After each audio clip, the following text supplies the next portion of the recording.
XYZ, talk to your doctor, here's what you should say. Mm-hmm. You know, it's a shame that we have to train women to be taken seriously by doctors, but I think that's where we're at. Yeah. And it's kind of interesting that you say that because I don't know, have you seen the commercial? I think so. Is it like a woman at the doctor and it's like... And her voice is like, tell the doctor that you feel that you can't, like, yeah. You got to speak up. Yeah. Tell her how you're feeling. Yeah. A woman who was describing her journey to get diagnosed with endometriosis calls a time when her doctor told her, it'll get better when you've had a baby. And when I read that, I got goosebumps because I've been told the same thing. It'll get better when you have a baby. I think I was like 16. Oh, that's great. So thanks. That's very helpful. All right. On it. Yeah. Oh, no. Oh, teen motherhood, you say? Yes. Well, the doctor told me so. I have a prescription here for teen motherhood. My parents are like, what? And this double standard of treatment in the medical field is nothing new, going all the way back to Aristotle, who labeled the female body as matter, as opposed to the superior male form. The wandering womb, of course, hysteria during Victorian times. Most women suffering from hysteria were later labeled to be rebellious or simply not being quiet and proper as a lady should be. But some of them almost certainly were actually sick and dismissed. Oh, yes. So we've done them a double disservice. And those women probably died. Probably. From their illness that people thought was them being emotional or being hysterical. Yeah, exactly. And there's a great book on this whole thing, Maya Dusenberry's Doing Harm, The Truth About How Bad Medicine and Lazy Science Leave Women Dismissed, Misdiagnosed, and Sick. When the American Medical Association formed at the beginning of the 20th century, she writes all about this, they commissioned the Carnegie Foundation to conduct reviews on the nation's medical programs. And it found, among many things, no, quote, strong demand for women physicians or any strong, ungratified desire on the part of women to enter the profession, which wasn't true. Of course not. But meant women were pretty much kept out of the medical field for the next several decades. The same was true for minorities. The report suggested the country only needed enough of minority doctors to serve their own communities. 2.9% of medical school graduates were women in the U.S. in 1915. It wasn't until the mid-1970s that number even got to the double digits. Wow. Yeah. The only female acting as an institute director at the NIH in 1985 said, quote, the historical lack of research focus on women's health concerns has compromised the quality of health information available to women as well as the health care they receive. And we're still feeling that today. Yeah, it doesn't seem like we've really improved that much. Not as much as one would hope. Yeah. One of the best examples of this whole thing was the story I found about the attitude in the U.S. toward ovarian cancer. And ovarian cancer was called the silent killer until 2007, even though women were reporting symptoms and being ignored. It was the silent killer. More like the nagging, complaining killer, am I right? The impetus for changing the whole conversation around this started at a 1998 Survivor conference after women stormed angrily in, quote, an almost theatrical embodiment of an outraged mob toward the speaker after he said he was a Harvard physician, and he responded to the question of, what are the early symptoms of ovarian cancer with this answer? There are none. So all that complaining that women had been doing was just going unlistened to.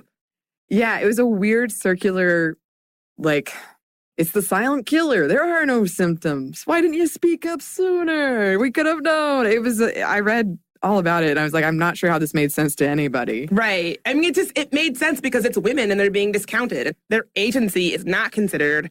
And so when they do speak up about their pain, it's also somehow still their own fault for not doing the thing they did because we can't win because we're women. You're right. And one of the story was being recounted by a female Harvard physician who was watching her colleague get stormed by this angry mob. And she said she was glad that she wasn't the one up there because she would have answered the same thing because that was the textbook answer. That is what you learned.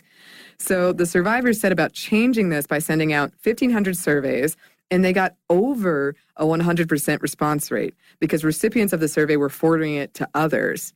And there are obvious limitations because stormed by this angry mob, and she said she was glad that she wasn't the one up there because she would have answered the same thing because that was the textbook answer. That is what you learned.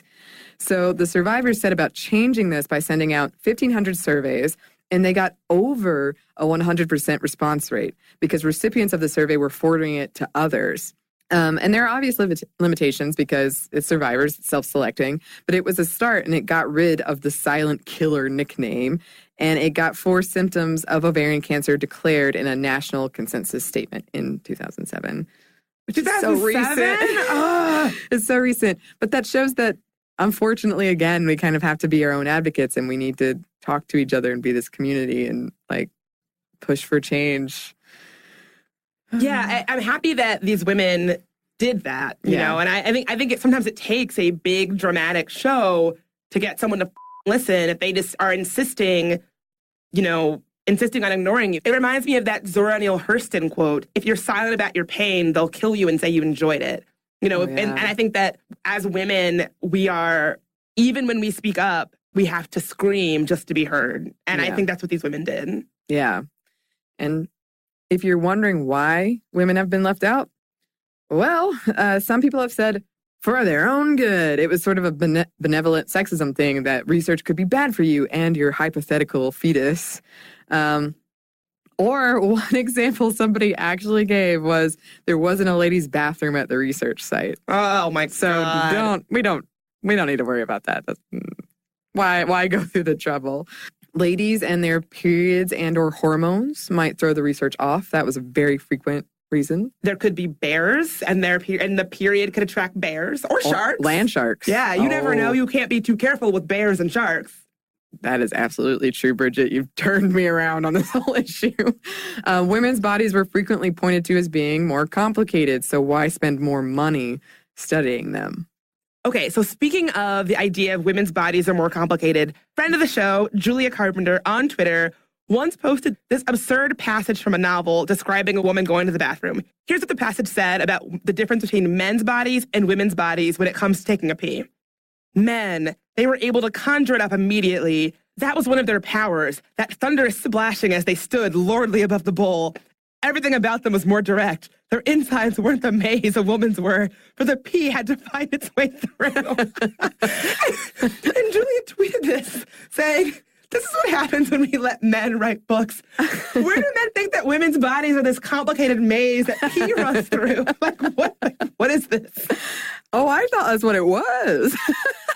You're blowing my mind, Bridget. It just goes to show that you're so right. The idea that women's bodies are inherently a maze, that you can't even understand them if they're more complicated, and why bother? I mean, it's so ludicrous. It absolutely is.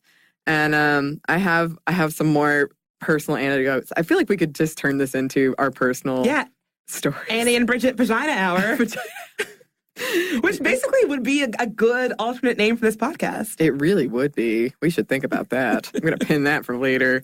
I had really severe asthma as a kid, and I remember when I went to the hospital to take the test, you had to blow into this tube, and it was really difficult, and I couldn't even move the little thing. The doctor told me I needed to exercise more, and that was the end.